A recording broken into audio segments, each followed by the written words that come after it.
Juan Huxley es mucho más que uno de los artistas contemporáneos internacionales más importantes. Los críticos hablan de él como un pintor abstracto, de una abstracción poética o lírica, pero realmente él matiza, y muy bien matizado, que su abstracción no es pura, porque contiene mucha emoción, contiene un latido que quiere que los demás perciban.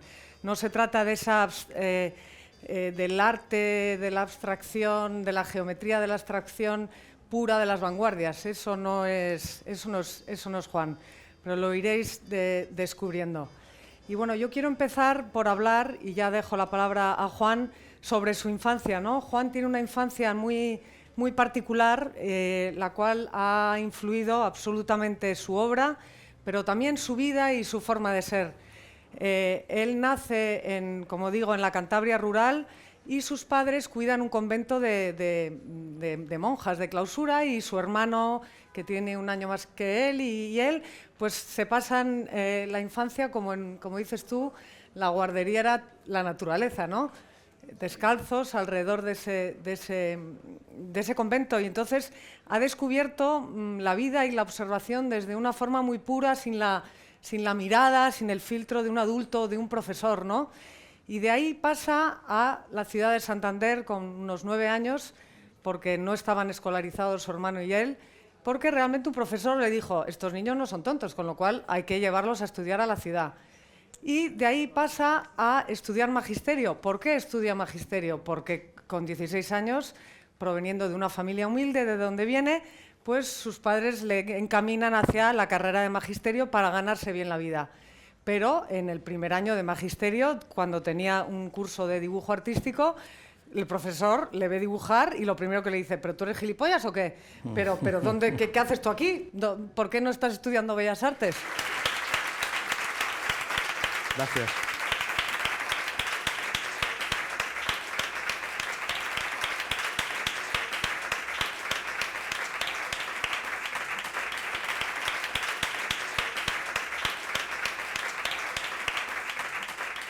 Buenas tardes, gracias por venir a todos.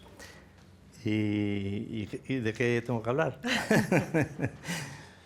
Pues, lo que me decías antes, no hay antecedentes en tu familia. O sea, ¿por qué eres un artista? ¿De dónde...? No,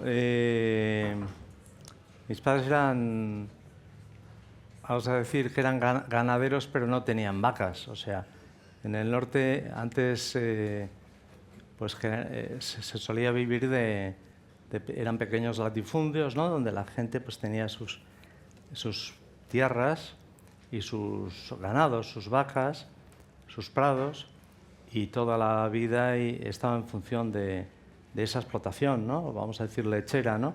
De pequeña dimensión. Pero bueno, mis padres no tenían eso, y de algún modo pues trabajaron pues para otras personas.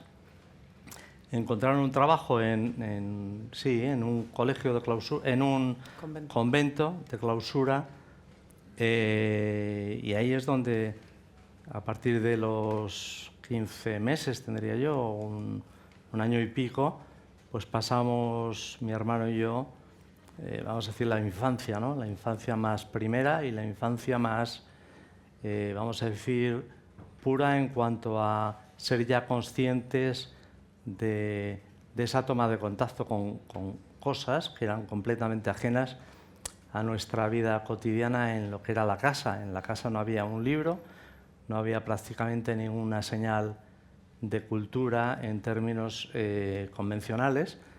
La cultura allí era pues la cultura del fuego, porque en invierno hacía mucho frío, muchísima humedad en la casa donde vivíamos. Entraba el agua por el suelo, digamos, y bueno, pues, pero era también, eso generaba unas relaciones vinculadas a lo mágico también, y a una festividad desmedida y unos patrones no del todo convencionales, porque la casa no era convencional, ¿no?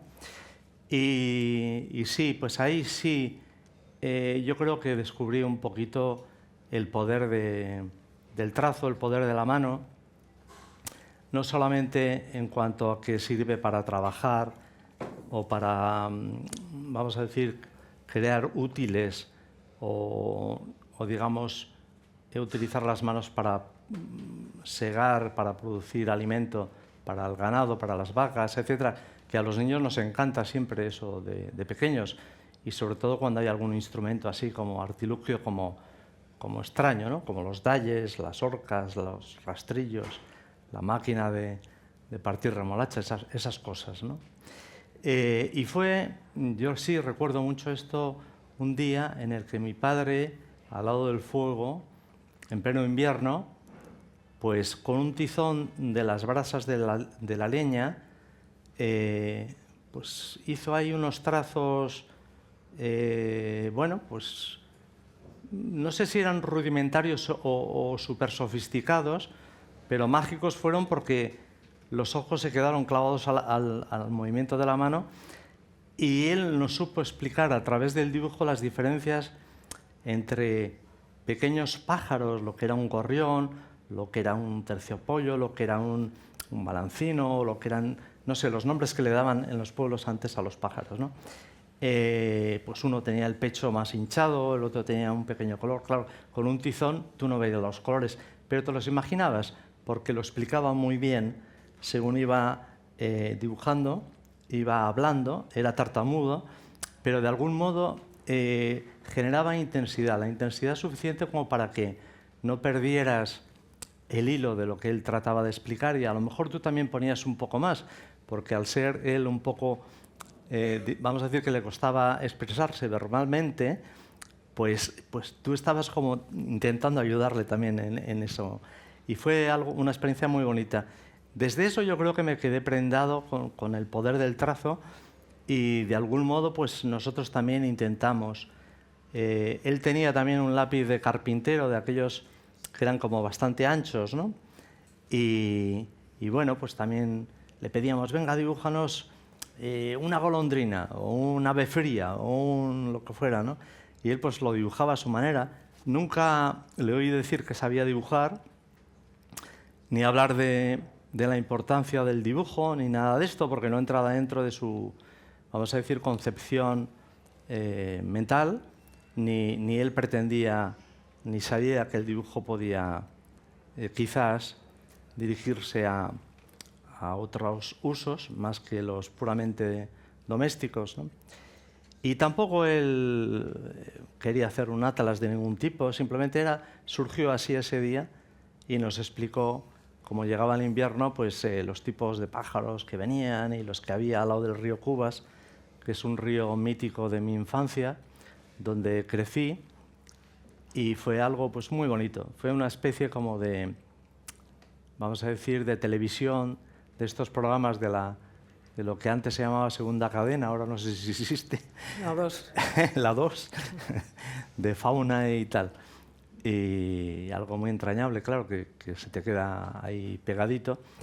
Y luego, pues en la escuela, en cuanto yo tenía la posibilidad, pues se me escapaba la mano en clase y me ponía a dibujar, claro.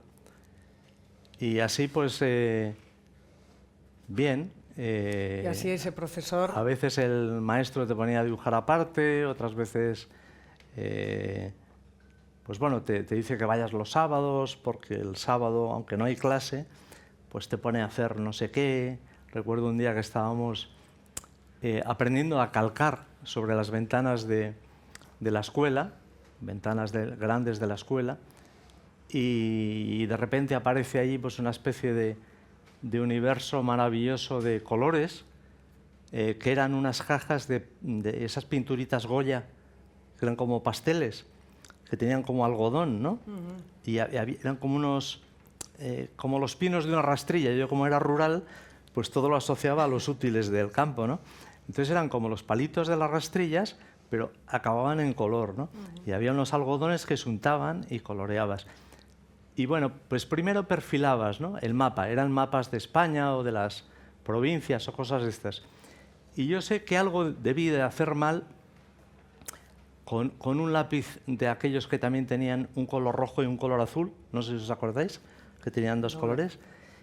Y fui a justaponer, pero algo no hice bien, que aquellos dos que no se, digamos, asentaban perfectamente, cuando lo mirabas parecía que tenían como relieve, ¿no? Y no es esto que todos sabemos ahora de cómo se representa la óptica, según miras con un ojo o con el otro, es un puro accidente. Pero el maestro también se quedó un poco alucinado, y yo, por supuesto, más, porque yo, el que no entendía nada era yo. Y así, pues bueno, pues me fui enganchando un poquito a estas pequeñas anécdotas, que luego, ya cuando estamos en la ciudad, porque este maestro sí se empeñó en que necesitábamos irnos a la ciudad, pues no sé, entramos en otro territorio, ¿no? Ya no éramos... Territorio urbano, ¿no? Urbano, sí. Entramos en eso que yo llamo a veces en mis familias de pinturas gramática urbana. Sí. Bueno, pues de esos comienzos de magisterio y cuando le descubre su profesor, que como dices tú son esos regalos de la vida, ¿no? Que ese profesor habla con tus padres y se va a Valencia a estudiar Bellas Artes, y ahí ocurre otro regalo de la vida, que es que conoce a Victoria Civera, su mujer. Es muy curioso cómo se conocen los dos estudiando Bellas Artes, porque se enamoraron primero el uno del otro de sus obras, ¿no? Sí. Sí, yo tuve, perdonadme que vuelva un poquito a...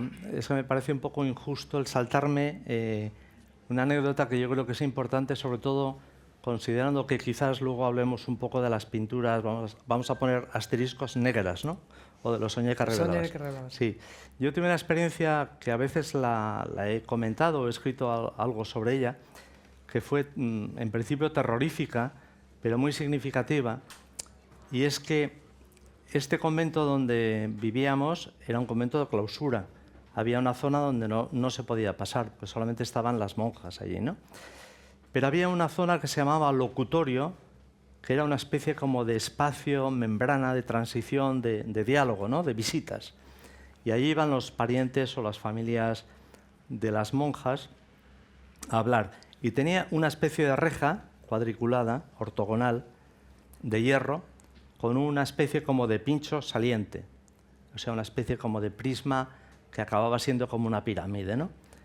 Y bueno, pues yo un día por ahí jugando entré en la sala del torno. El torno era el lugar por el que las monjas y mi madre se comunicaban. Mi madre les hacía la compra en la ciudad, ponía las viandas, o sea, ponía la comida allí, le daba la vuelta al torno y pasaba al almacén de las monjas o lo que tuvieran allí.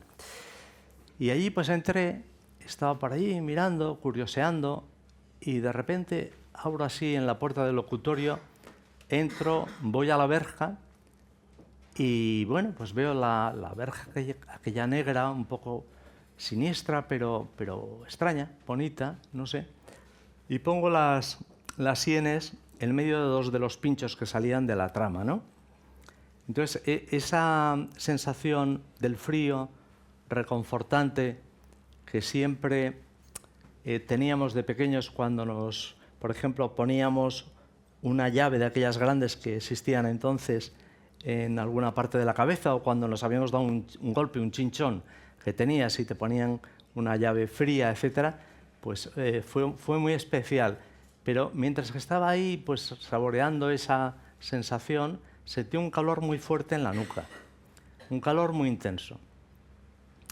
Y bueno, pues no sé, no sabía yo realmente qué era aquello, me giré y al girarme me encontré con una experiencia muy rotunda, y fue la primera vez que yo tuve contacto físico con un cuadro, vamos a decir, con una pintura al óleo, ¿no?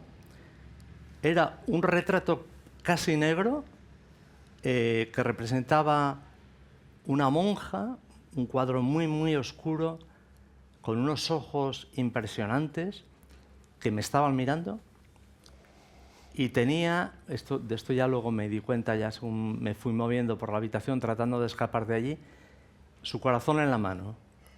Llevaba el pelo como yo hoy,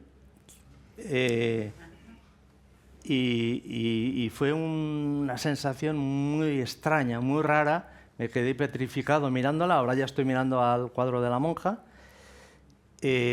ella me seguía mirando, yo me moví un poquito a la siguiente retícula donde salían aquellos pinchos y aquello seguía mirando y yo me fui moviendo poquito a poquito, no sé lo que duró, pero me seguía mirando hasta que llegué al final de este paño de la trama de la celosía, perdón, y ya pues me pude poner en pared blanca, ¿no? Pero me seguía mirando.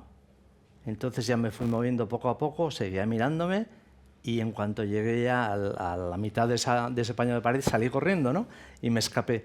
Pero ese poder de la mirada, ese poder de los ojos que estaban allí representados, y yo por supuesto no tenía ni idea de si aquello era un ser, era un retrato, si era un cuadro o lo que era, me atrapó para siempre.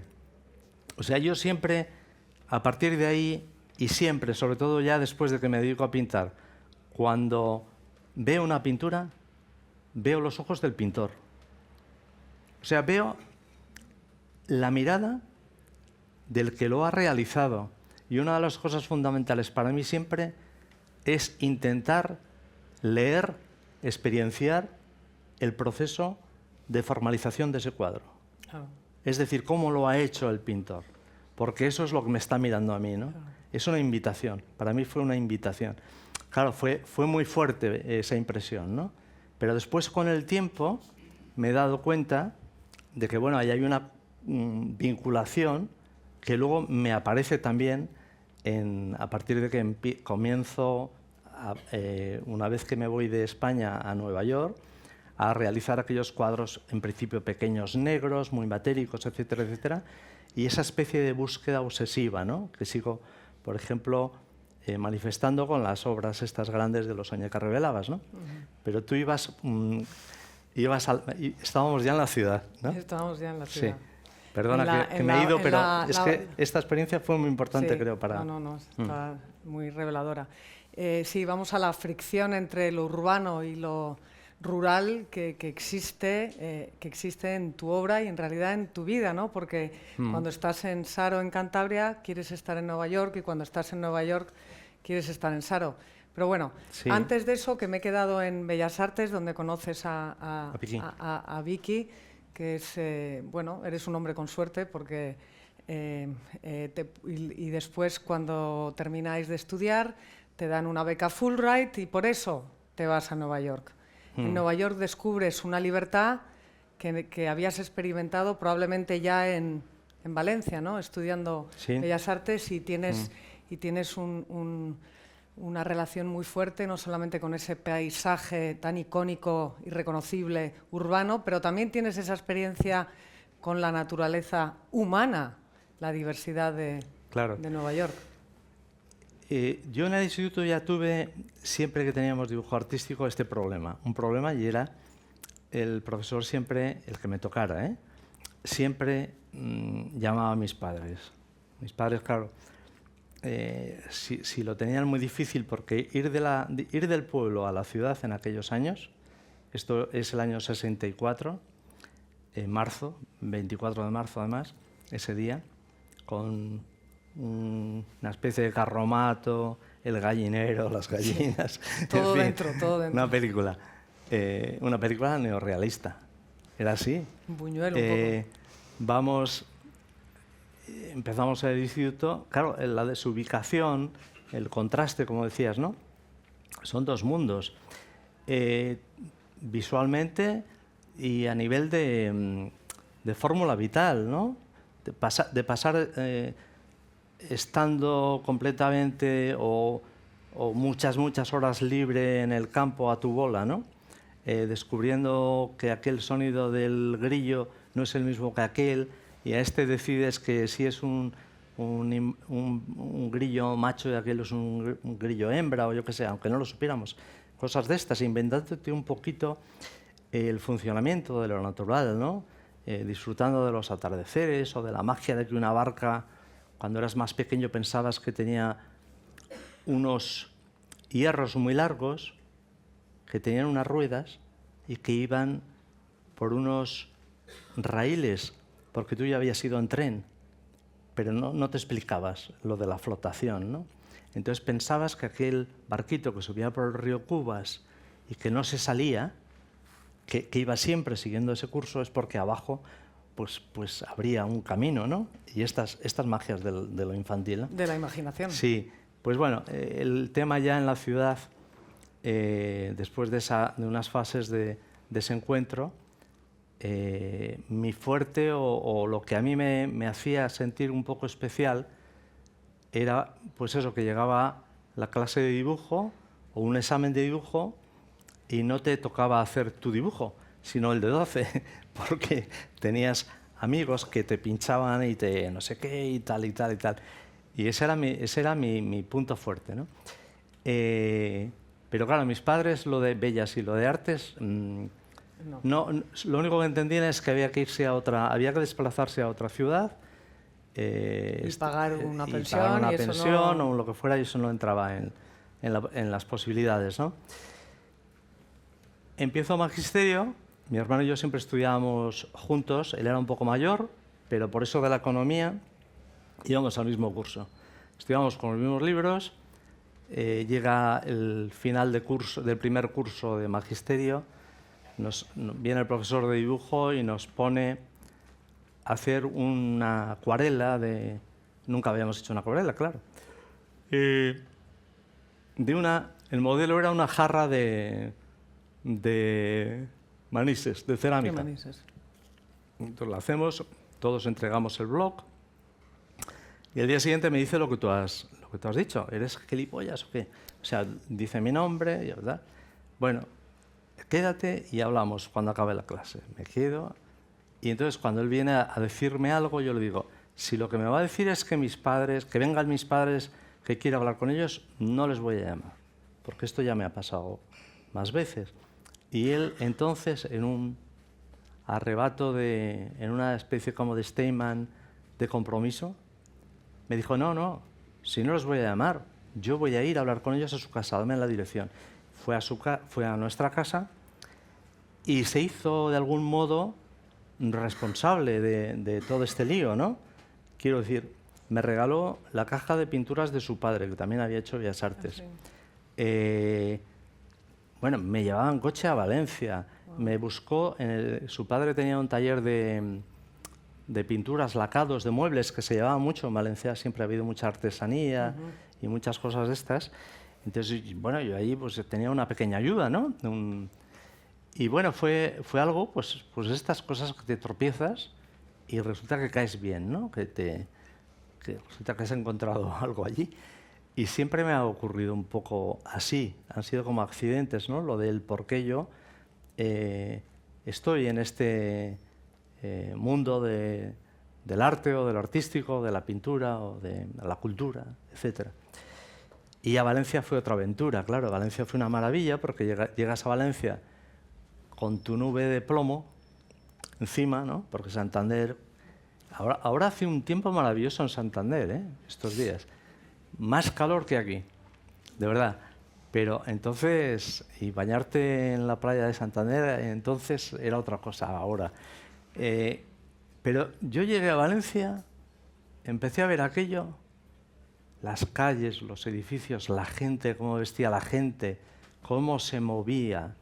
Y por supuesto, las vestimentas, ¿no? Que las chicas llevaban los brazos al aire, ¿no? Y estas cosas que en Santander siempre los llevábamos protegidos y todo así. Y encima con un paraguas, pues fue un poco como una liberación, ¿no? Es como si el psicópata de repente se quita el sombrero, como he hecho yo antes, ¿no? O la nube. Y ahí me siento muy bien. Me siento muy libre, me siento sin peso. Y además, claro, con la gran fortuna de que aunque yo a mi familia la he querido, la quiero muchísimo siempre, pues está solo. Y esa soledad te permite intentar encontrarte en las calles, en esas otras tramas que no son el dibujo orgánico de la panza de un pájaro, y en los demás. Quiero decir, hace de ti alguien que va saliendo como un polluelo del huevo y se va encontrando con formas de expresión y formas de hacer y de pensar que te enriquecen. Y me convierto pues en otra persona, de algún modo, ¿no? Fueron unos años maravillosos, conozco a Vicky.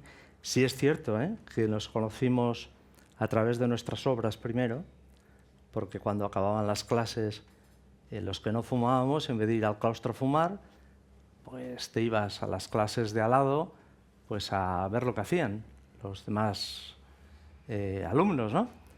Y vamos, esto lo hemos hablado muchas veces y ha sido así. Yo me paraba siempre delante de la obra de Vicky, de lo que estaba pintando. Pero es que ella hacía lo mismo, según sus palabras. Yo esto no lo debería contar, lo debería contar ella. Pero creo que es cierto. Ella, un amigo común, que era además de su pueblo, con el que yo había ido a trabajar el verano anterior a Ginebra para poder tener algo de dinero y comenzar el curso y estudiar y tal, pues nos presenta un día y ahí seguimos. Y seguís hasta hoy, que yo creo que ya habéis pasado las bodas. Sí, tenemos nuestros ¿no? encuentros, nuestros desencuentros. Vicky hace su trabajo, yo hago el mío. Somos como vidas paralelas, pero que de algún modo una se va para allá, el otro va o no va, etcétera. Y cosas de estas. A veces hay cruces, ¿no? Hay chispazos, pues lo típico. Por supuesto, dos artistas juntos. Y encima con hija artista también. Con hija artista, pues ya tú me dirás. Pero sí, la verdad es que es difícil en términos de convivencia por cuestiones de temperamento. Pero hay algo que nos salva siempre y es que hay mucho respeto, mucho cariño y mucha admiración al trabajo del otro, ¿no? Sí, sí. Luego, pues todo lo demás ya es complejo, privado y ahí queda, ¿no? Bueno, pues volvemos otra vez un poco para ir con el calendario de Nueva York, ¿no? Cuando llegas a Nueva York y ahí eres un pintor que hace paisajes, o sea, nada que ver con estas rayitas, como dice tu nieta, que haces, ¿no? Que son pinturas parecidas, pero a la vez muy distintas.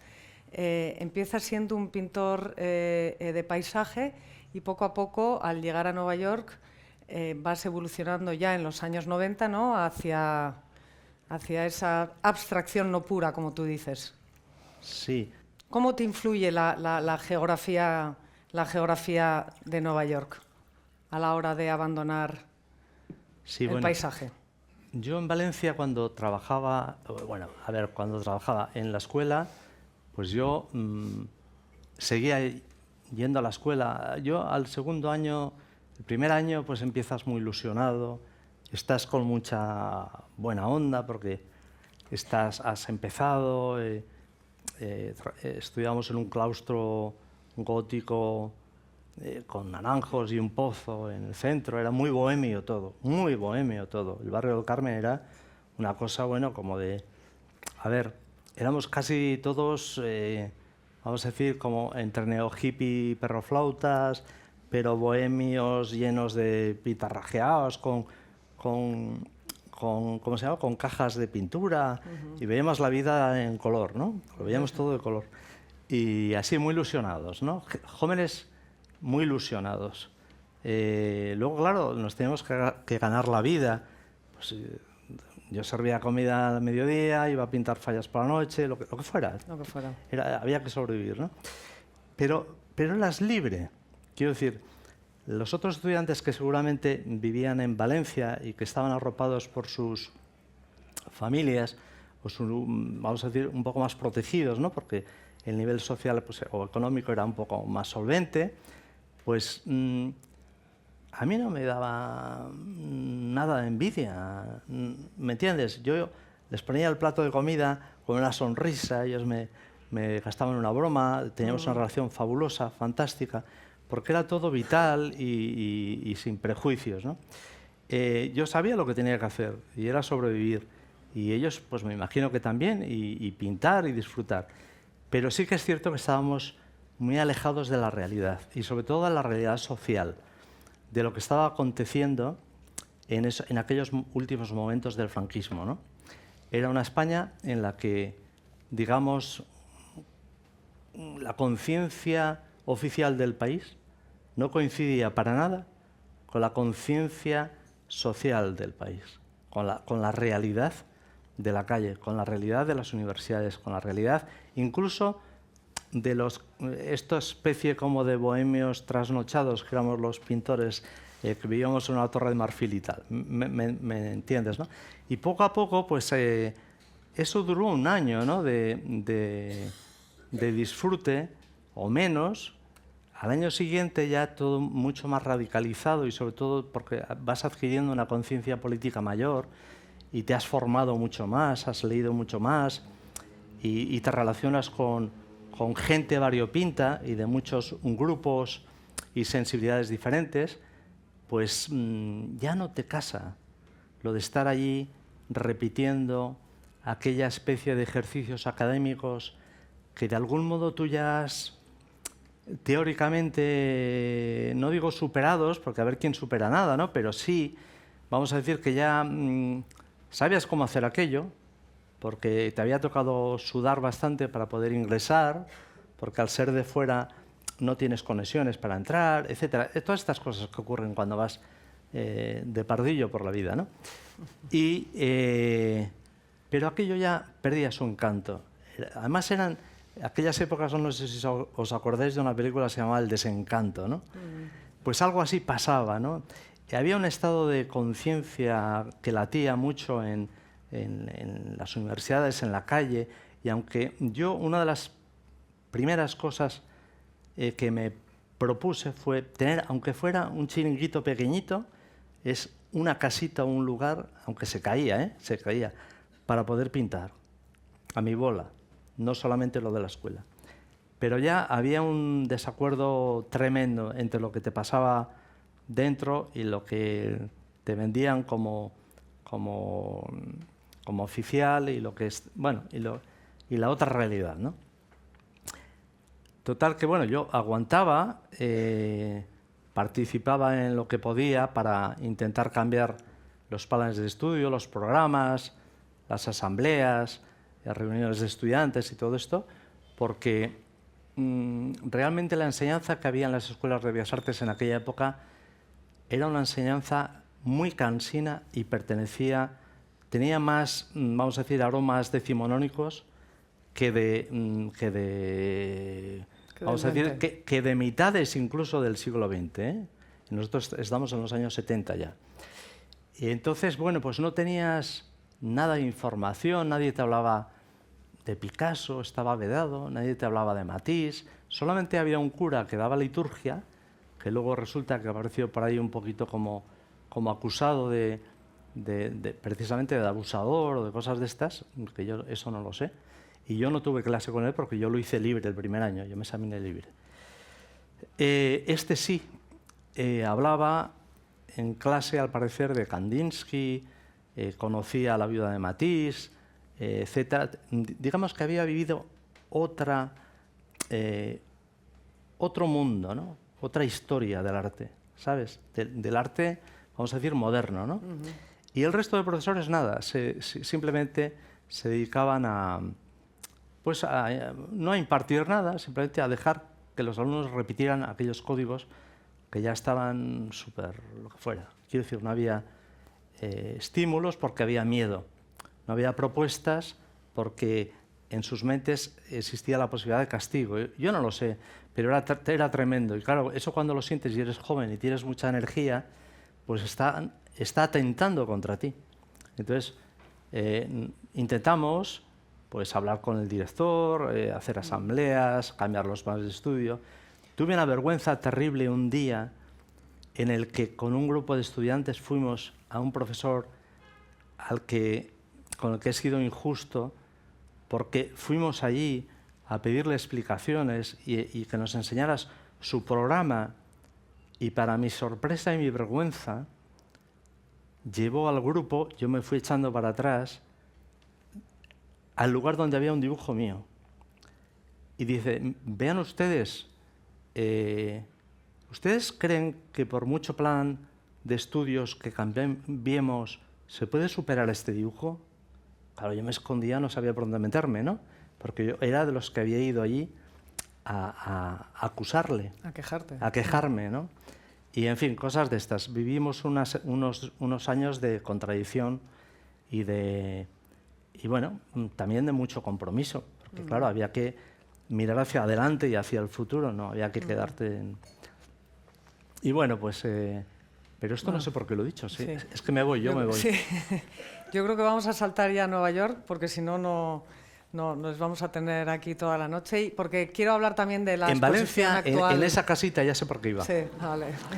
En esa casita yo sí que empecé a hacer mis primeras pinturas abstractas. Ah. Sí, y además muy luminosas. En Valencia. En Valencia. Me imagino que sería por eso de cómo se mira allí, cómo se ve allí. Yo iba todo el día con los ojos así achinados, porque era tanta la luz que había allí que prácticamente me lo cegaba todo, ¿no? Claro, el profesor de paisaje y todos los que te daban clase querían que pintaras como Sorolla, ¿no? Quiero decir, con esos violetas, esos tales. ¿No? Tú puedes ver eso o puedes ver otras sombras, ¿no? Porque el color también es personal, la interpretación de esas cosas. Claro, si querías aprobar y sacar una buena nota, tenías que pintar a la manera de, ¿no? Entonces, bueno, pues lo hacías y ya está. Pero yo tenía mi otro refugio, o Vicky y yo ya, porque ya estamos viviendo juntos.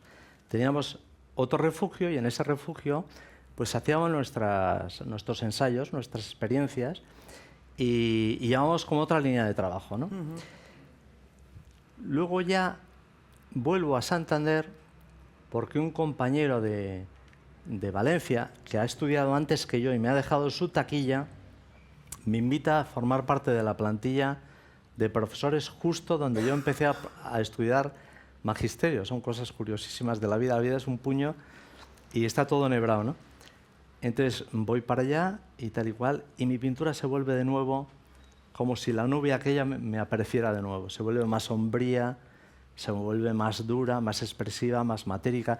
También hay que decir que eran años en los que todas estas, vamos a decir, cualidades de lo pictórico estaban en boga, ¿eh? Quiero decir, coincide con los momentos aquellos del neoexpresionismo alemán, en la transvanguardia, y esta especie como de visiones más nacionalistas y oscurantistas del arte, ¿no? Y esa especie como de renovación y vuelta a la pintura, pero muy forzada también porque, bueno, pues había un entramado y una trama, vamos a decir, que la trama cultural adornaba la trama esencialmente comercial que se movía por debajo, ¿no? Y bueno, pues yo, como siempre he tenido muchísima suerte, pues empecé, me contactó una galería de aquí de Madrid que se llamaba Montenegro. Hice una exposición primera con todavía mis cuadros eran muy luminosos y muy así, muy expresivos y muy libres y tal. Y tuvo un éxito grandísimo. Hicieron una crítica grande en el país. Yo no sabía ni que existía la crítica esa de, ¿sabes, no? Y tal, y no sé qué. Todo súper bien. Entonces, cada vez todo me apuntaba, como que me iba empujando a que me metiera más a pintar, ¿no? Entonces, claro, a mí me encantaba pintar. Pero tú no tienes la seguridad de que lo que haces sirve. Porque además, sobre todo cuando eres joven, siempre llevas ese hándicap dentro. La falta de seguridad, porque tienes la sensación de que no perteneces a ese mundo. No sé si me has entendido. Porque no estás familiarizado con, porque por eso que hablábamos de las cuestiones familiares, ¿no? Etcétera. Entonces, bueno, era siempre como un patito ahí en una circunstancia ajena, ¿no? Pero me iba bien, quiero decir, tenía suerte, mucha suerte. Pasan esos años oscuros, me hacen una exposición en Amberes, una galería, me compran obras en una galería de París, otra galería de Viena, que todavía siguen activas, y buenas galerías. Bueno, de aquel momento pues eran así. Cuando me voy a Nueva York, invitado por el ICA de Boston, que me hacen una pequeña exposición de arte europeo emergente y tal, voy allí y conozco Nueva York. Y en Nueva York es que me sentí como en casa. O sea, como si hubiera estado viviendo allí. Lo mismo que me pasó cuando fui a Valencia y me pasé un verano solo. O sea, solo andando con unas zapatillas de estas de, ¿cómo se llaman? De estas que llevas aquí el dedo... Chanclas. Unas chanclas, todo el verano sudando, yendo de la academia de dibujar al bar donde fregaba platos por la noche, a no sé qué, pum, pum, pum, pum. Pues en Nueva York era eso, pero esa sensación de que el cuerpo te duele, sin embargo, la mente respira muy bien. O sea, lo curioso de esa contradicción a mí me daba un goce y una especie como de libertad enorme, ¿no? Y me preparaba, yo creo que me preparaba para no sé, pues para seguir queriendo hacer. Me alimentaba el deseo, ¿no? El deseo es una cosa que yo siempre he tenido escondida, porque yo no podía hablar en mi casa de que quiero ser pintor o quiero ser no sé qué, porque era tabú. Porque desde que estos profesores invitaron a mis padres, yo en casa no podía dibujar. No porque no me dijeran no dibujes, sino porque yo lo sentía, ¿no? Y porque de algún modo tú para dibujar necesitas soledad, necesitas intimidad y necesitas confianza. Entonces, bueno, pues todo esto fue pasando así. Llego a Nueva York, mucha suerte, un momento en el que yo creo que las miradas desde fuera en el arte español eran positivas, o sea, se buscaban artistas españoles. Yo había ido a la Bienal de Sao Paulo ya, y ya había gente que conocía mi trabajo también desde Nueva York. En el año 85 había venido una galería que ha sido muy importante en Nueva York, Lurín Agustín, y otra galería, J. Gorney, me invita también a otra cosa, pero mi galería de España en ese momento, Montenegro, que era ilusión pura, no tenía, vamos a decir, fortaleza suficiente como para enviar cuadros allí, como para arropar ese proyecto, ¿no? Para poder hacerlo posible. Era una cosa muy doméstica. Pero llego allí y en una fiesta con otros artistas españoles que me invitan, vamos Vicky y yo, que éramos los que vivíamos en Williamsburg, en Brooklyn, y me presentan a una galerista de Nueva York, que era francesa, y hablaba francés. Entonces, yo de inglés no tenía ni idea, pero francés chapurreaba un poquito porque había estudiado en el instituto un poco de francés, ¿no? Entonces, se empeña... Bueno, no, me dice, me tío Juan Huslé, papá, y yo quiero ir al estudio y todo esto. Yo, no, que acabo de llegar, que no, por favor, que no, que sí, que no sé qué, que tal. Y me dice, es que tengo 2 obras tuyas que compré en la feria de Colonia y tal. Y no sé cuántos, y he visto la exposición de no sé qué. O sea, que sabía quién era y me seguía de algún modo. Se empeñó en venir, vino como al mes o así, cuando yo ya me sentí un poco más seguro, y me propuso, al cabo de... me dejó así como una semana o 10 días, me envió una carta, me invitó a hacer una exposición en París, fue bien, vine a... o sea, luego me invitó a hacer una en Nueva York, que fue súper bien. Y bueno, pues ahí se formó mi conciencia de artista neoyorquino.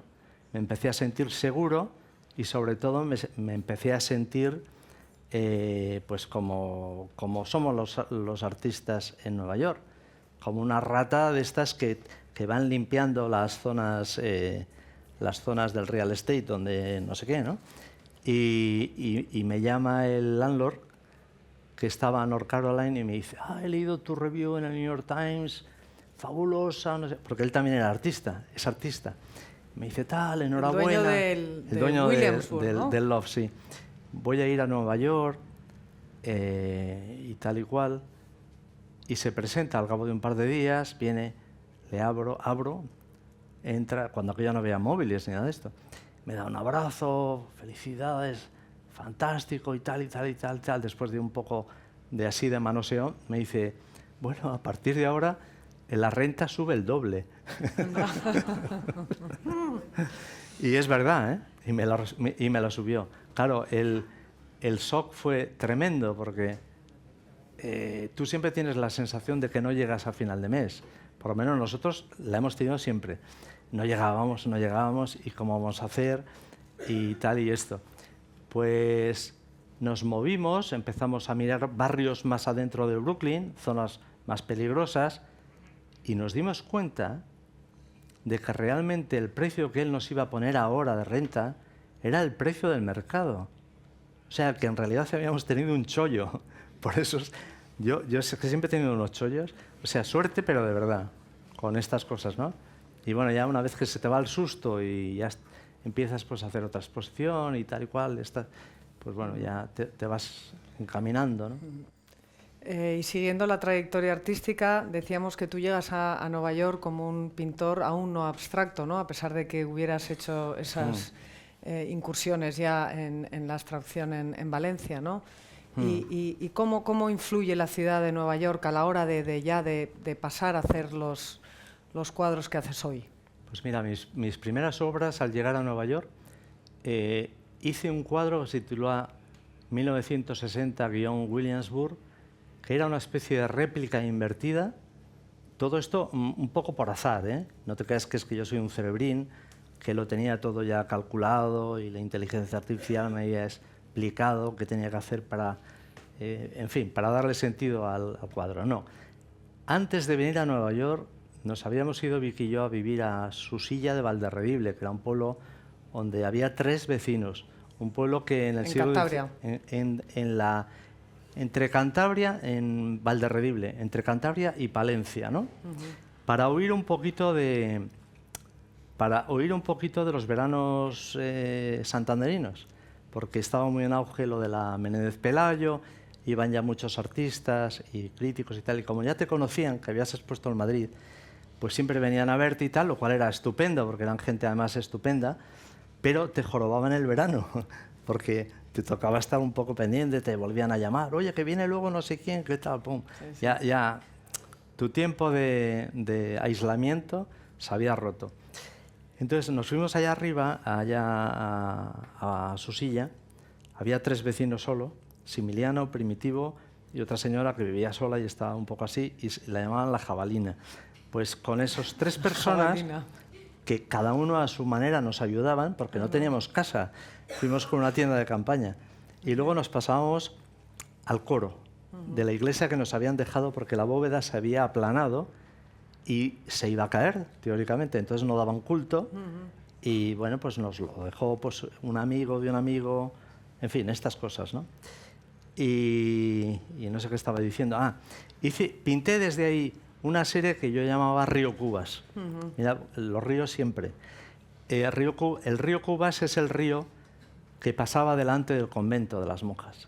El río con el que yo viajaba, soñaba, vivía, me hacía preguntas, en fin, veía los fantasmas, los miedos, los placeres, todo. El río Cubas. Entonces hice una serie que se llamaba así, y uno de los cuadros lo titulé 1960. Iconográficamente era entre abstracción y figuración, ¿eh? O sea, mi figuración nunca ha sido así, porque eso ya lo hice en la Escuela de Bellas Artes. Siempre era muy matérica y muy tal. Hay gente pues, que lo veía todo abstracto y otros que veían, pues aquí parece que hay tal. En fin, mi idea era, había un barco encima de una loma o una montaña, todo el entorno era muy atormentado, había aguas y cielo de unos azules y otros de unos azules verdosos delante. Para mí era el río Cubas, era la loma del Pradón y donde se asienta el convento de las monjas, pero yo en vez del convento había puesto el barco. Y ese barco era un barco que naufraga en 1960. Yo tengo 5 años y viviste esa tragedia de alguna manera. Claro, y la vivo, pero muy directamente porque, bueno, pues murieron 23 o 24 personas, había 3 que eran de la zona. Curiosamente, es un barco que venía con un cargamento de trigo de Estados Unidos, que pierde al llegar a La Coruña, por ahí, el timón y tal, y bueno, pues un desastre de estos, que el barco ya va a la deriva, y yo qué sé, ahora no me acuerdo muy bien de todos los detalles, pero para mí fue algo muy traumático y a la vez dejó mucha huella, como aquello del cuadro que vi de la monja aquella, ¿no? Porque fue la primera vez que tuve conciencia, que vi y tomé conciencia de la imagen impresa. O sea, vi periódicos. No íbamos al colegio de las monjas, pero entrábamos allí porque mis padres tenían que ir a trabajar y para que no estuviéramos todo el día libres y felices por el campo, nos metían allí. Y allí vi las imágenes, los retratos de los fallecidos. En los recortes de periódico. En los recortes del periódico. Y alguna imagen del barco o de los intentos de rescate, estas cosas, ¿no? Pero todo el mundo hablaba de ello allí en la escuela, ¿no? Y tal. Entonces, para mí fue también algo muy, muy impactante, ¿no? Que se quedó muy grabado. Y el barco siempre ha sido para mí un elemento que me ha hecho pensar muchísimo, que me parece que es protección y que es hábitat, pero también es desplazamiento. Y eso a mí me interesa muchísimo porque yo soy una persona algo nerviosa. Anímicamente. Sí, muy entonces inquieto. por la noche muchas veces pues estoy hilando cosas, no puedo dormir, me voy a escribir pero no me voy porque despierto a Vicky, estas cosas, ¿no? Entonces estoy en esa zozobra y en ese tejer y destejer casi siempre, y hice ese cuadro que se llama 1960, los puse justo en enero, el 20 de enero, no recuerdo ahora la fecha, en la Galería Montenegro, y marcho a Nueva York. En Nueva York empiezo a hacer pues, unas tablas que encontré por ahí en la basura, unas maderas, unos cuadritos en tela comprada, pues en, yo qué sé, porque claro, todavía no sabes ni lo que es realmente la traducción del dinero, no sabes nada, ni sabes el idioma, ¿no? Entonces empiezas a pintar esto. Los cuadros me salían prácticamente negros. Participé en una exposición colectiva y Octavio Zaya y Dan Cameron escribieron cada uno a su manera y en diferente medio que a Juan Uslé se le habían olvidado las imágenes. Comienzo un cuadro grande que titulo 1960 Williamsburg y es una especie de réplica de este cuadro, pero hecho desde el otro lado. Porque yo lo que he hecho es un viaje contrario al viaje que ha hecho el barco, que viene de allá y digamos que naufraga en las costas justo enfrente de la zona donde yo vivía, del convento. Y bueno, pues sigue teniendo el barco, pero en la dirección, está escollado en la dirección contraria, y vamos a decir que la loma de la montaña ahora ya no sale por los laterales del formato de la tela, sino que está cortado. Y ahora ya todo es azul, azules muy tormentosos, muy brumosos, mucha materia, mucho tal, como los cuadros negros, pero tiene eso. Yo no sé lo que estaba haciendo, ni por qué lo estaba haciendo, pero lo hacía y lo tenía que hacer. A lo mejor estaba curando algo, no lo sé. Pero toda esa serie que expuse en Montenegro en el año 87, espero no cambiar 10 años, porque lo hago muy, muy a menudo, hablo del 90 y me refiero al 80 o así.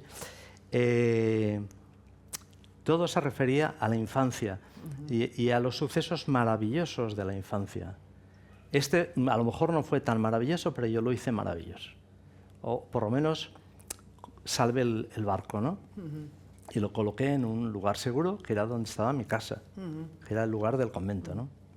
Bueno, para que el público entienda los cuadros que hace Juan, hoy, después de toda esa historia que ha contado tan emotiva, tan conmovedora de su infancia, ¿no? Y la influencia de su infancia en su pintura, él a partir del 2017 empieza a pintar una serie, normalmente por la noche, porque es una persona más bien con tendencia nocturna, ¿no? 97. 97, perdón, 97. Sí. Yo estoy igual que tú. Nos pasa. Nos saltamos. A mí me pasa mucho. Sí. Y empieza a pintar una serie que titula Soñé que revelábamos. Revelaba, ¿no? Sí. Sí. Y entonces todo esto viene porque previamente va al cardiólogo y le hacen un electrocardiograma y vuelve a casa con ese electrocardiograma y empieza a pintar siguiendo cada pincelada ese latido de su corazón. Es una especie de lo has dicho muy bien, cardiopintura. Lo has dicho súper claro, porque has hablado de lo esencial. Pero a mí me surge esto, o van aconteciendo las cosas de una manera más torpe, ¿no? Quiero decir, yo había hecho, como te decía, cuadros negros al llegar a Nueva York. Luego hice algunos otros pequeños verticales que no sé dónde están, porque bueno, pues a lo mejor en esa época venía alguien y decía, oye, cómo me gusta y tal, pero tengo $200, pues llévatelo, ¿sabes? Porque te venía muy bien, ¿no? Y etcétera. Pero bueno, en el 97, ¿verdad? 97. No me confundo. 97. En el 97, pues pinto un cuadro negro, grande, de 2,75 por 2,03. Y básicamente hice ese cuadro sin darme cuenta, moviendo la brocha y siguiendo pues unas pautas que yo todavía no tenía concienciadas, ¿no? Lleno la superficie y luego le cambio el ritmo de las pinceladas, etcétera, y ya está. Antes había hecho otro que era Amnesia, unos años antes, y era prácticamente era horizontal, de formato mediano, y era prácticamente ocre. Entonces lo que estaba haciendo era, aparte de viajar la pincelada, que es un término que me gusta mucho, el propio barrer y el propio parar, el propio empezar y el propio encontrar con otra pincelada en sentido contrario, va construyendo un espacio, ¿no? Es como cuando vas a escribir un poema moviendo palabras. Y bueno, pues ese Amnesia me gustó mucho, no tenía imágenes, volví a pensar en esa definición que hicieron aquellos dos críticos hablando de mi trabajo, y después hago uno que se llama Encerrados, un cuadro completamente negro, horizontal, donde únicamente había color en los bordes. En el borde superior y borde derecho tenían verde muy intenso, casi fosforito, en el canto, y en la parte inferior naranja y en el lateral izquierdo naranja. Pero tú veías el cuadro y veías el negro. Y veías unas pinceladas que se paraban y se paraban y se paraban. Y claro, yo luego lo fui pensando y digo, pero si es que en realidad estoy pintando la pared de enfrente, que es una pared de ladrillo.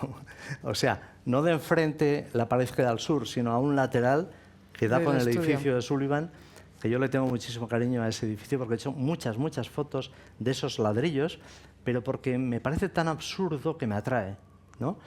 Entonces, bueno, pues ese cuadro que me gustó mucho y ahora está en el SMAC de Gante, que me lo compró Jan Hood, pues me parece que unos años después da lugar a ese primer Soñé que revelabas, que le llamo así porque me acuerdo de Valencia, que en Valencia, yo no sé por qué, nos dio por pintar las habitaciones de dormir de negro, pero lo teníamos 3 o 4 amigos, o sea, la habitación entera de negro. Y habían pasado 20 y pico años o 20 años desde aquello de John Cage, que fue a Harvard a conocer o a experienciar la cámara anecoica, que es la cámara aislada completamente de sonidos, ¿no? De ruidos y tal, y que se coge un rebote porque iba a protestar a los ingenieros que la han construido porque dice que aquello no funciona, que él escucha 2 sonidos, uno agudo y uno lento. Entonces el ingeniero lo tranquiliza y le explica que el sonido agudo es el sonido de su sistema nervioso, lo emite su sistema nervioso, el funcionamiento. Y el sonido grave es el sonido de sus latidos, el pulso, ¿no? Yo hice ese cuadro y ya un año después estoy pintando otro cuadro y es negro. Y de repente tengo el feeling, tengo un déjà vu de que ese cuadro yo ya lo he pintado. Y yo había estado todos los años 90 intentando que cada cuadro fuera diferente entre sí. No ser Juan Uslé en claro, cada cuadro. no ser Juan Uslé, no aquel que olvidó las imágenes, ni el que pintaba los paisajotes, esos abstractos llenos de materia o de expresividad y de pincelada. Quería indagar, y luego hablamos de por qué me venía eso, ¿no? O a qué experiencia se debió. Pero bueno, yo tengo la conciencia de que ese cuadro ya lo he pintado. Claro, el cuadro ya no estaba, ya se había ido a una exposición, ¿no? Pero tenía una imagen. La miro, digo, pues se parece mucho, pero no se parece. Y tengo una chispa así y digo, ¿y por qué no intento un tercero que sea clavado? ¿Me entiendes, no? Siguiendo, digamos, esa imagen. ¿Y qué voy a seguir? El pulso. Me acordé de la habitación negra de Valencia y del porqué del título de Soñecas reveladas. Porque de esa habitación donde dormíamos Vicky y yo, negra, la convertimos en un laboratorio. Y con la pintura de pintarlo, nos fuimos a otro pequeño almacenito que teníamos, que en realidad cabía una tarima nada más, era una habitación así como esto, y cabía la cama nada más. Y lo pintamos todo de negro también. Entonces, entre el sueño, las imágenes y las revelaciones, se produjo, entre ese juego experimental de la fotografía, no para hacer fotos de carné o de retratos tal, sino para experimentar, ¿no? Para jugar a que se está revelando y parece que esa imagen es muy dura, voy a dar la luz, se solariza, ahora lo corto con vinagre o tal, ¿sabes? Esas cosas que se hacen, ¿no? Cuando eres joven y quieres utilizar las posibilidades de los medios, ¿no? Pues entonces ahí empiezo a hacer esa tercera pintura que me encanta, porque ahí sí que todas las pinceladas siguen un orden preciso, orgánico, porque mi geometría no es perfecta, ni mi abstracción es, digamos, pura, yo siempre lo digo así, porque está siempre contaminada de cosas o de historias, o de sueños, o de vibraciones, o pulsos, o componentes orgánicos, ¿no? Sí, de humanidad. De humanidad, o de lo que sea. Bueno, también lo otro es humanidad, la inteligencia es humanidad, claro. Los robots ya no lo tengo tan claro. Pero, y ahí empieza esto, y empieza a salir y a salir, y me doy cuenta de que el tercero es un cuadro bellísimo, que debe andar por ahí en California en una colección, pero que me incita a hacer un cuarto, y el cuarto me incita a hacer un quinto, pero sigo con la idea de repetirlo, y de repetirlo, pero me doy cuenta, sobre todo en 2014, cuando me hacen una retrospectiva en el Kunstmuseum de Bonn, que es un museo muy grande que hicieron en Alemania, precisamente cuando era Bonn la capital, para exponer a los grandes alemanes, pues yo iba asustado a la exposición. En principio iban a ser 3 salas, al final se hacen 6 salas enormes de pinturas prácticamente negras, Soñecas reveladas, y claro, yo iba temblando, ¿no?, en el avión. Pues digo, es que va a entrar la gente, va a haber una sala, me decía, jolín, bien. Pasan a la siguiente, negros. Bien. Pasan a la tercera, joder, a la cuarta nos vamos. Ese era mi feeling, ¿no? Pues fue impresionante lo que yo sentí, ¿no?, al ver todo aquello después de tantos años trabajando bajo una idea que se oponía completamente a lo que había hecho durante los años 90, que era el intento de que cada cuadro fuera hijo de un padre diferente, ¿no? O sea, que no fueran para nada ni Juan Uslé, ni Uslé Juan, ni nada de nada.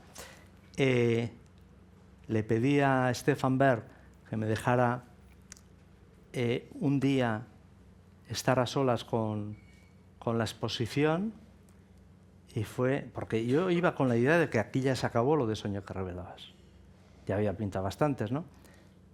Pues es que descubrí tanta intensidad y fue una experiencia tan impresionante que allí mismo yo creo que decidí, sin decírmelo, pero uno lo decide en silencio, ¿no?, por dentro, que aquello no se había acabado. Y de hecho volví y seguí haciendo Soñé que revelabas. Eso sí, luego ya con los años van derivando, unas familias se van mestizando con otras, etcétera, etcétera, porque yo soy un poco neurótico en el sentido de que necesito trabajar y estar trabajando siempre y trabajar. Y he tenido ya como la sensación muy clara de que Soñé que revelabas, hay muchos, cada uno tiene entre paréntesis el nombre de un río particular, porque geografía era una de mis asignaturas favoritas. Yo creo que me viene de la infancia, de cuando estaba observando el río Cuba, se veía una barquita que subía y yo me preguntaba, ¿pero dónde va este loco? Y el río estaba allá abajo, ¿no? Pero si se hace de noche, ¿no? Y sigue la barca por allí, pero si la ciudad está por allí, ¿sabes a lo que me refiero, ¿no? Esta idea de la aventura y la pérdida y el descubrimiento y el miedo, ¿no? Todo junto. Y en geografía era mi gran asignatura. Me sabía todo en geografía. Geografía y dibujo eran mis asignaturas en bachiller, sí. Pero lo curioso es que la serie Soñé que revelabas está hoy en día en curso, y la exposición actual, que se acaba de prorrogar, creo, ¿no?, hasta el 22 de noviembre en la galería, en tu nueva galería Elvira González, en la que acabas de debutar con esta exposición. Hay varios cuadros de esa serie y que, por cierto, cada vez son más grandes, ¿no? Porque si tú has nombrado sí. 2 y pico, eso hay varios como más de 3 sí.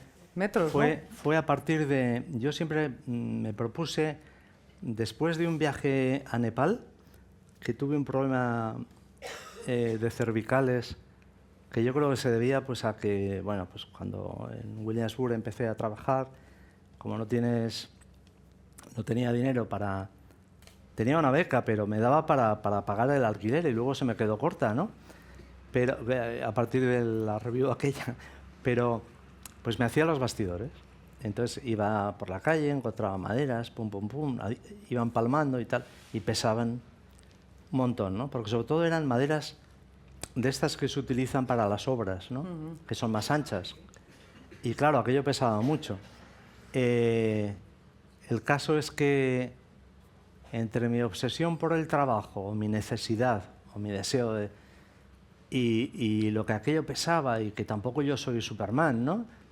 Pero bueno, yo tiraba para adelante y tal, tuve un pensamiento muy grande y no había manera, ni con el quiropráctico, ni el shiatsu, ni el esto. El shiatsu es lo que mejor me funcionó para ir a otra exposición de París, después de 3 días de masaje y tal, conseguir, pero estaba muy pinzado, muy mal.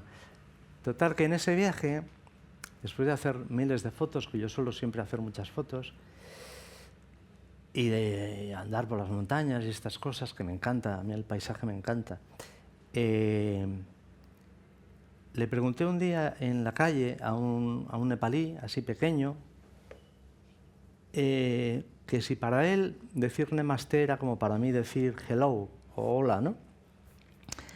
Y me miró así a los ojos con esa sonrisa leve y me dijo que no, que él me saludaba a mí, no lo que yo aparentaba, sino a lo que había de diferente dentro de mí. Y a mí me pareció, pues, esto es un tópico, ¿no? Esto es lo que sea. Pero ya en Nueva York, revelando las fotos, durante todo el tiempo así que pasa después de que tienes un viaje y estas cosas, esta imagen me venía, ¿no? Entonces, decidí poner punto y aparte a aquellos paisajotes grandes que tú decías, ¿no? O aquellos cuadros negros llenos de materia y tal. Era como un volver de verdad a jugar, pero de nuevo, ¿no? O sea, a establecer otras reglas del juego. Entonces me busqué unos tamaños pequeñitos y lo hice muy consciente porque para mí los nepalíes todos lógicamente se me parecían porque claro, estamos acostumbrados a hacer estereotipos, ¿no? Y me parecían pues todos así pequeños, ¿no? Tal, claro, tampoco los mirabas mucho, ¿no? Pero esto me caló, ¿eh? Lo que me dijo me caló. Entonces dije, voy a empezar una serie de pinturas. Por supuesto que al ser de pueblo y tal, pues me pensé bien la medida para que no me sobrara nada de madera al cortar la chapa, ¿no? O la pieza.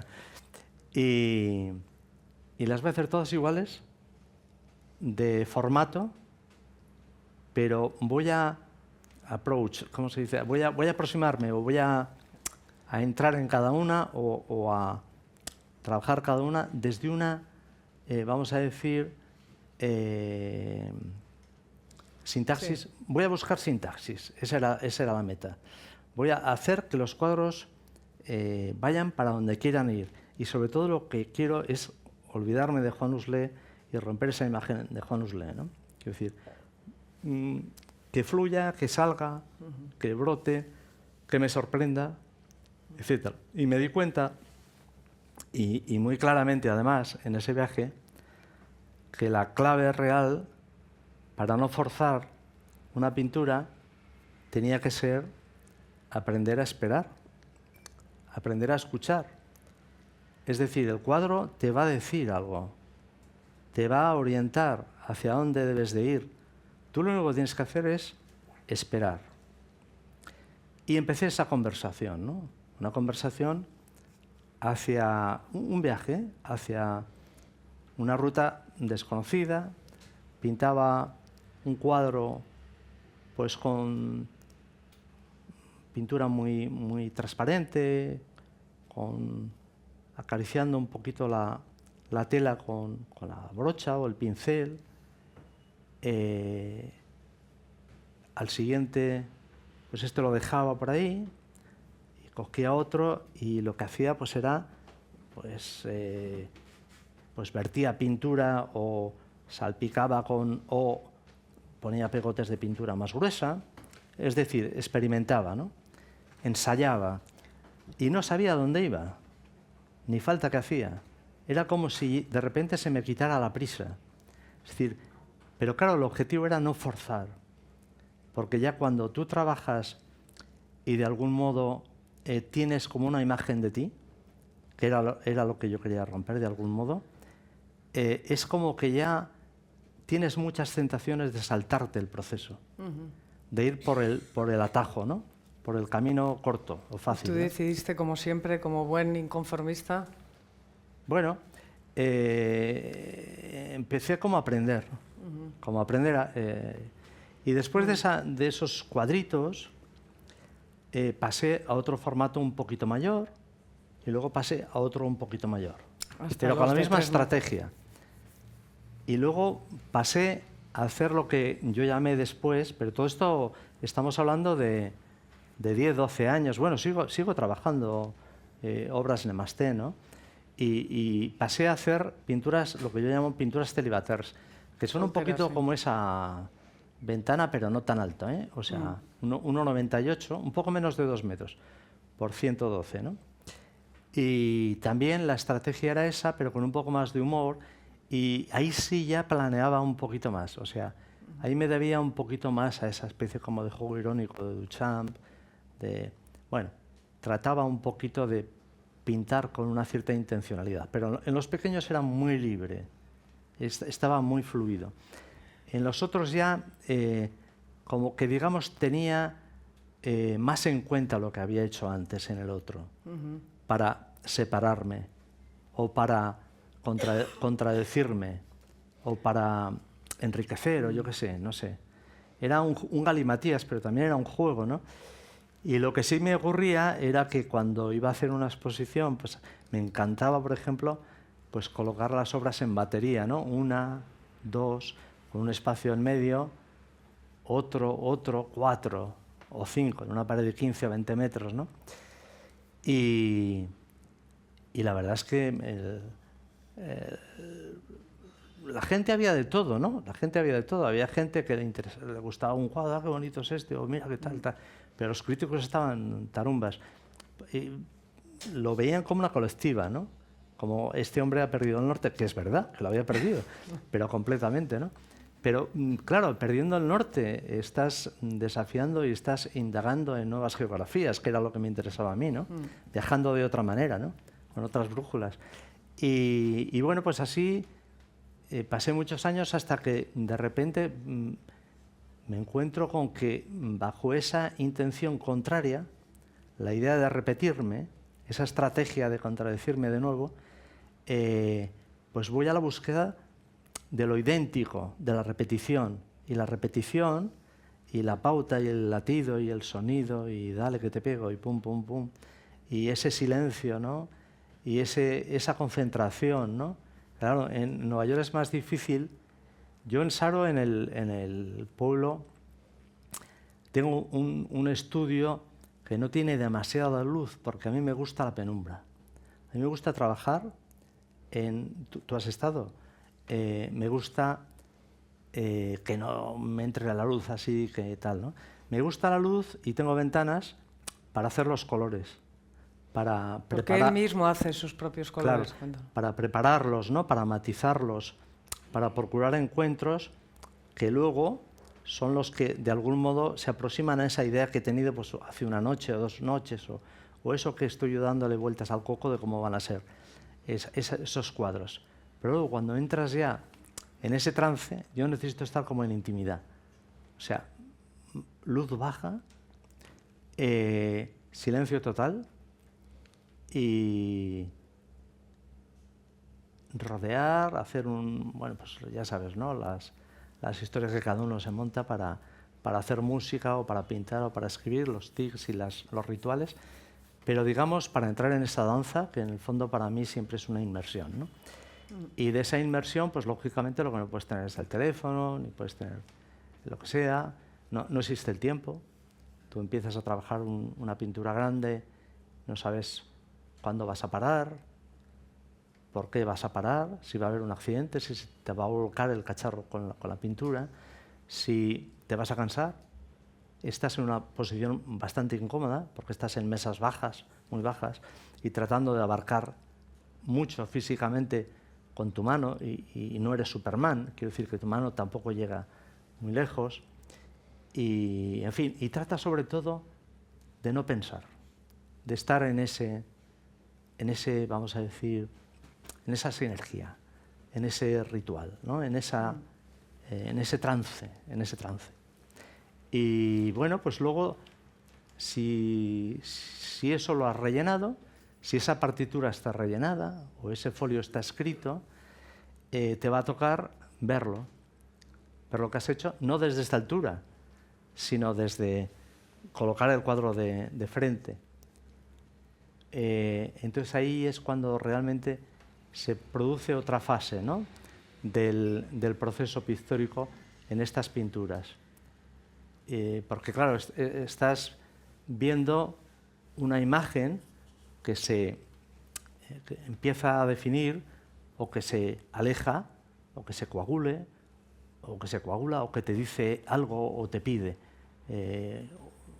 Pues esa zona, ahí tengo que hacer aquello, etc. Empiezas a pintar en el sentido más tradicional de la palabra, ¿no? Ya no estás moviéndote alrededor de la tela con calentando, ¿no? con tus mantras o tus historias, lo que sea, ¿no? Tú estás ahora pintando y pensando como pintor. Y bueno, siempre hay tiempo para volver a la intuición, ¿no? Quiero decir, no todo es racional, no solamente es, mira, allí va a quedar bien este color, voy a buscar este color, ya lo tengo hecho, pum, lo voy a poner, porque a veces es un desastre. Entonces, empiezas en este, digamos, difícil juego de equilibrios entre pensamiento, razón, intuición, improvisación, y es, claro, es esencialmente nuestro trabajo, ¿no? Nuestro oficio maravilloso, nuestro oficio, ¿no? Y súper rico. Es como un pulso entre dos cosas que se oponen tanto que la una sin la otra no tendrían sentido, por lo menos, al menos para mí, en mi pintura, ¿no? Porque por eso de la impureza que hablábamos, pues si mi pintura fuera perfecta, perfectamente definida, etcétera, calculada, etcétera, podría hacer todo esto, incluso me lo podrían hacer, o incluso lo podría hacer pues, otro instrumento por mí, ¿no? Pero bueno, yo necesito hacerlo, y necesito vivenciarlo, y necesito sentirlo, disfrutarlo. Yo necesito esta danza, este baile, hay encuentro, hay desencuentro, hay frustración, hay inmensa alegría, pero cuando estoy en esa fase de hacer la música, no soy yo. O sea, yo no pienso, no puedo pensar. Si pienso, se estropea. Entonces procuro no pensar, procuro prácticamente no mirar, aunque es inevitable, quiero decir, si ahí se te ha acabado la pintura y ya ves de que eso no puede seguir, tienes que cargar de nuevo la brocha, ¿no? Y tienes que comenzar de nuevo, pues hay veces que dices, pero voy a cambiar, en vez de aquí para allá voy a ir ahora de allá para acá. Cosas de estas, que también es pintura, ¿no?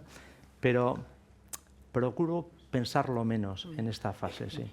Que es tardísimo. Pero bueno, para terminar, aparte de su nueva galería, Elvira González, en la que acabas de estrenarte, estás preparando, que también por eso estás aquí en Madrid, aparte por tu generosidad de tu tiempo aquí en esta charla, el Reina Sofía le va a dedicar una antológica el año que viene. El Reina, que conserva unas 30 pinturas en su colección. Hace unos 20 años hiciste una exposición en el Palacio de Velázquez y bueno, pues realmente Juan Uslé está viviendo un momento bonito, un momento muy bueno con este estreno de galería y a la vez el pensamiento de su antológica el año que viene. ¿Cómo te sientes ante este momento? Pues yo, de la exposición que he hecho ahora en Madrid, que hacía ya años que no la hacía, estoy muy contento, o sea, estoy realmente... He sentido, se lo decía a mis galeristas, he tenido la sensación, el feeling que tuve en aquella primera exposición que hice en Montenegro en el año, a ver qué década digo ahora, 2000, no, en el año... Da igual, no te preocupes. Sí, ¿no? ¿Cuándo? Bueno, había nacido mi hija. 3 días antes, era un día 3 cuando nació. 80, ¿no? Yo inauguré el día 7 de enero del 81. Yo me vine con una furgoneta, con los cuadros dentro, era entusiasmo todo, era ilusión, venía entero, inconsciente, pero pletórico. Y esta exposición me he sentido muy parecido. Hacía mucho que no me sentía. Qué bueno. Sí, y además es que es curioso que me haya pasado en Madrid, ¿no? Porque también tenía muchas ganas de hacer una exposición donde yo me sintiera muy implicado y muy libre. También me han apoyado mucho, ¿no? Me han ayudado muchísimo porque tanto Isabel como Elvira conocen muy bien el espacio y hemos hecho ahí un movimiento de piezas y unas conversaciones muy bonitas sopesándolo todo. Ha sido muy creativo para mí, muy esperanzador y me he sentido muy bien, la verdad. ¿Y la antológica? Que Pues son palabras mayores, ¿eh? Allí hay uno que está ahí apoyado en la pared, que es el que le va a dar forma. Y el comisario. El comisario. Se llama Ángel Calvo Ulloa y es al que le tenéis que preguntar, porque yo estoy temblando. Sí. No, pero lo tiene todo muy masticado. Sí. Pues realmente enhorabuena, Juan, por estos 40 años de trayectoria, por haber llegado hasta donde has llegado, desde esos comienzos que bien has relatado. Nos ha regalado su tiempo, pero también Juan nos ha regalado sus palabras, porque si os fijáis, no hay vocablo, no hay palabra que no esté escogida con tanta propiedad, porque Juan escribe poemas, es un gran lector de filosofía, de poesía, mucha francesa, y la belleza con la que imprime estas palabras yo creo que ha quedado latente y ese amor por el lenguaje tiene algo que ver con el amor a la pintura. Y... Sí, me imagino que sí. Si no pintara, a lo mejor sí me podía... Bueno, siempre tuve fans en el instituto, ¿no? La profesora de filosofía y de literatura y eso, pero lo mío era la geografía y el dibujo. Bueno, pues antes de despedirnos, recomiéndanos un libro. Que no, que yo no sé nada. Un libro que digas, este libro ha sido para mí Ah, un antes y un después, ¿no? no sé, cualquiera. Hombre, no te voy a decir el Quijote, ¿no? Porque eso es no fallar. Pero bueno, volviendo a generaciones anteriores a las mías y releyendo, es curioso, bueno, me gusta la poesía y esas cosas. Suelo viajar con un libro de Valente, que se llama El Fulgor. El furgón. El Fulgor. Ah, el fulgor. Y creo que viajo tontamente con él, porque luego lo dejo ahí en un sitio cerca de donde hago los colores y a lo mejor pasan 2 meses, no lo abro y me doy cuenta de que tengo otro en el estudio de aquí de Saro. Pero cuando vuelvo a Nueva York y me llevo el mismo libro, me doy cuenta al llegar de que tengo otro del mismo libro. Entonces, bueno, esto lo digo no porque yo sea un gran lector, que no lo soy para nada, pero sí es verdad que lo que leo me sirve. Pero me sirven muchas cosas, porque además yo no paro de inventarme palabras. Me gusta jugar con las palabras. Sí. Y a veces en los cuadros, en las pinturas, utilizo mucho el concepto de palabra. Por ejemplo, tenía un cuadro maravilloso, me gustaba a mí mucho, me iba a echar un piropo. Pero a ti no te gustan los piropos, no te gustan los aplausos, sí, ¿no? Que se llama Palabras vacías, que ahora ya no es mío, pero siempre utilizo eso, ¿no? Esos términos, sí. Me gusta jugar, simplemente. Creo que soy un... Me gusta pintar porque eres un niño, en el fondo, si eres con esa mirada infantil del descubrir y del asombro, ¿no? Y las fotos que hago también yo creo que son... O sea, yo soy... para un fotógrafo de estos así sofisticado y demás, yo debo ser un desastre como fotógrafo.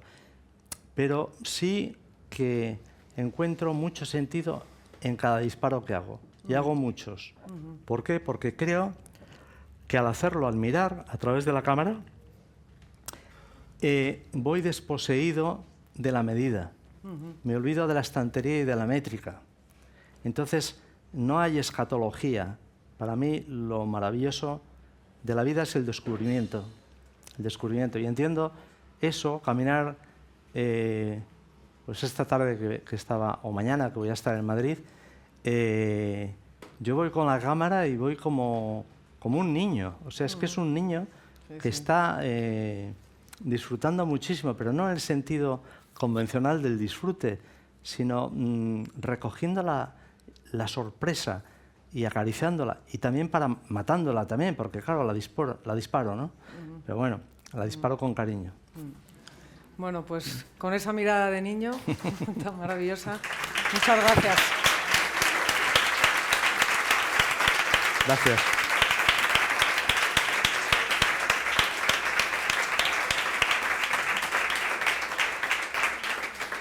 ¿Alguien quiere preguntar algo? Muchas Juan? gracias. Pues ya. Hola, Juan. Tremenda charla. Hola. Muchas gracias. Gracias a ti. Una pregunta Dime. te quería hacer. Volviendo a Nueva York, nos ubicamos finales de los 90, principios del 2000. Sí. Se habla de una nueva escuela abstracta de Nueva York, donde está Sue Williams, Jonathan Lasker, David Reed, y te incluyen también a ti.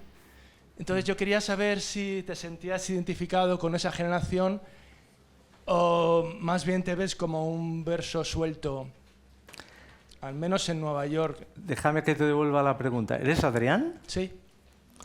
Hola. Hola. Pues, bueno, la pregunta es estupenda y gracias por incluirme, pero yo me veo más verso suelto, sí. Fuera de las modas, totalmente. No sé si de las modas. Hombre, yo tuve muchísima suerte cuando llegué a Adrián, que yo creo que a lo mejor lo hemos comentado alguna vez, no recuerdo. fui muy bien acogido allí, ¿no?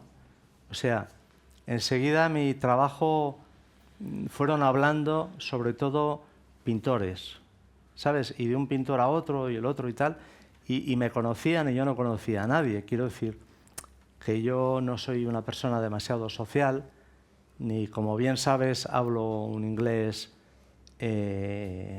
vamos a decir, fluido, y fíjate que llevo 30 y pico años, ¿eh? Pero bueno, que no soy muy de ir a los lugares, pero sí que sentí como respeto por parte de artistas, incluso de pintores que no tenían nada que ver lo que hacían ellos conmigo, incluso me llegaron a comprar cosas, por ejemplo, David Sale o Ross Blechner u otros pintores, ¿no? Y sí es verdad que fui incluido en algunas colectivas, así al principio de los 90, por ejemplo, también, ¿no? Aquella de Painting Alone en Pace Gallery o Inconsolable en Louvre, New York. Y bueno, pues que coinciden. Además fueron dos exposiciones casi simultáneas, como de apuesta por un regreso a la pintura, pero una pintura no tan, vamos a decir, fortachona en términos expresivo-físicos, como aquella otra pintura que había dominado el mercado de los 80 en Nueva York, ¿no? Los Schnabel y todos estos, sino una pintura más reflexiva o más sutilmente vinculada a, vamos a decir, a premisas conceptuales, ¿no? Entonces, a mí me metieron en esas exposiciones, yo desde luego creo que era el peor, pero el más montaraz, y en algunas de las críticas pues me ponían no muy mal o bien, pero sí tuve suerte siempre yo a los ojos de otros colegas, ¿no? Pero no, yo no he cultivado eso de hacer piñas, ni de ir a los estudios de los artistas, ni cosas de esas. Me es un poco violento entrar en el estudio de alguien a mí. Tengo la sensación de que estoy violando algo, de que entro en un espacio privado, ¿sabes? Y no sé, no puedo con ello mucho. Igual es que soy muy egocéntrico, no lo sé. Pues Ya. volviendo a lo que tú decías de que eres poco sociable, que no te gustan las piñas y todo eso, con más razón tenemos que darle las gracias porque no es sociable, es verdad que vas a pocas cosas, pero sin embargo dices que te gusta la gente. Mucho, y por eso estás aquí. Sí, me gusta mucho. La gente, es que ese es mi temor. A mí me gusta muchísimo la condición humana, de verdad, ¿eh? O sea, yo en cada persona encuentro algo, ya no te digo salvable, porque entonces estamos condenando a la humanidad, pero sí algo maravilloso y distinto. Y no solamente es por lo del nepalí, ¿eh? Es porque creo que los seres humanos somos infinitos en términos de posibilidades, pero en todos los aspectos. Y ahora estos días con estos espectáculos lamentables a los que nos ha derivado las catástrofes climáticas y las cosas estas de las danas y tal y cual, me da muchísima vergüenza, ¿no? El ver comportamientos y cosas desde, no sé, desde un uso o de un intento de explicar o ayudar o salvar cosas, pero que no tienen que ver, que dejan afuera la parte humana, ¿no? Que dejan afuera el componente maravilloso y real, que es así de directo y de crudo. Si tú necesitas ayuda, yo te voy a ayudar.